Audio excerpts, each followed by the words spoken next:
एक बार की बात है, अकबर और बीरबल किसी बात पर चर्चा कर रहे थे। तभी एक क्षण ऐसा आया जब राजा अकबर ने कहा, बीरबल, दुनिया में हर 100 आदमी के पीछे एक अंधा व्यक्ति होता है। राजा की यह बात सुनकर बीरबल ने उनकी इस बात पर असहमति जताते हुए कहा, महाराज, मेरे हिसाब से आपका आकलन कुछ गलत प्रतीत होता है। सही मायने में तो दुनिया में अंधों की संख्या देखने वालों के मुकाबले काफी अधिक है। बीरबल का ये जवाब सुनकर राजा अकबर को काफी आश्चर्य हुआ। उन्होंने कहा, जब हम अपने चारों ओर देखते हैं तो देखने वाले लोगों की संख्या अंधों से अधिक ही मालूम होती है। ऐसे में अंधों की संख्या देखने वालों के मुकाबले अधिक कैसे हो सकती है? राजा अकबर की इस बात को सुनकर बीरबल कहते हैं, महाराज, किसी दिन मैं आपको ये बात प्रमाण के साथ साबित करके जरूर दिखाऊंगा कि दुनिया में अंधों की संख्या देखने वालों से अधिक है।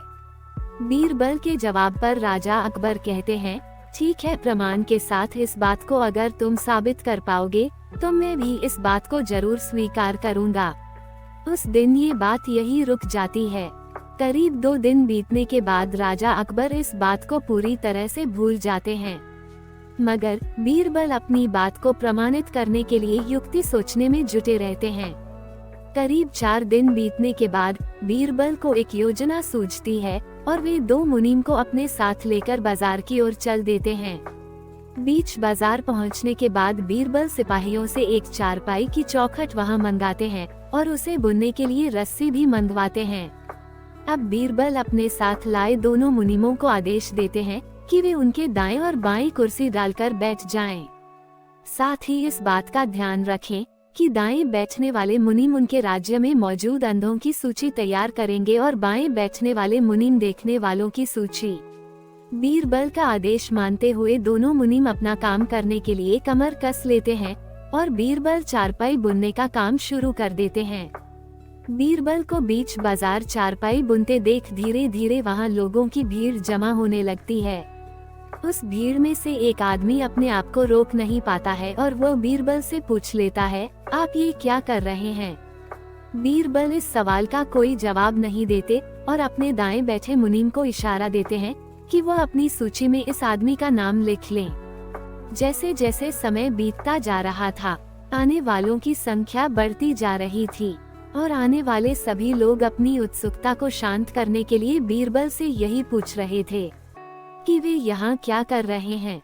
इसी के साथ बीरबल अपने दाएं मुनीम को इशारा देकर यह सवाल पूछने वालों का नाम अंधों की लिस्ट में डलवाते जा रहे थे। तभी अचानक वहाँ एक आदमी आता है जो बीरबल से पूछता है कि इतनी धूप में बैठकर आप चारपाई क्यों बन रहे हैं?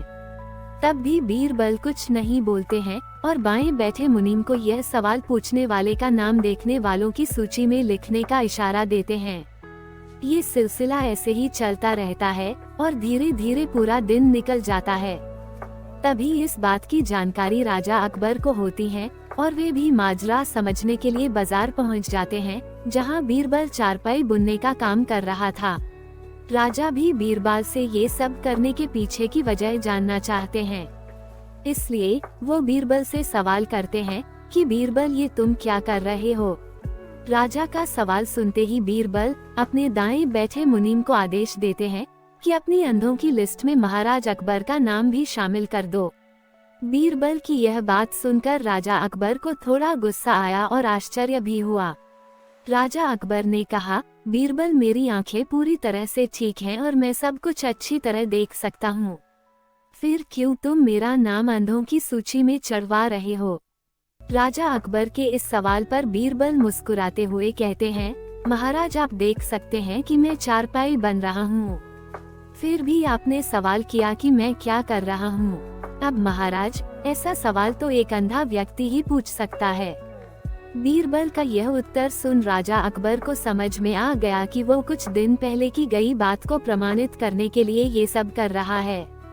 ये बात समझ में आते ही राजा अकबर भी मुस्कुराते हैं और पूछते हैं, बीरबल, तो फिर बताओ कि तुमने अपने इस प्रयास से क्या पता लगाया? बताओ, देखने वालों की संख्या अधिक है या अंधों की? राजा के सवाल पर बीरबल जवाब देते हैं, महाराज, मैंने जो कहा था वही बात सच निकली कि दुनिया में देखने वालों के मुकाबले अंधों की संख्या ज्यादा है। मेरे द्वारा तैयार की गई दोनों सूची का मिलान करने से आप भी इस बात को अच्छी तरह से समझ सकते हैं। बीरबल का उत्तर सुनकर राजा अकबर जोर से हंसते हैं और कहते हैं, बीरबल तुम अपनी बात को साबित करने के लिए कुछ भी कर सकते हो।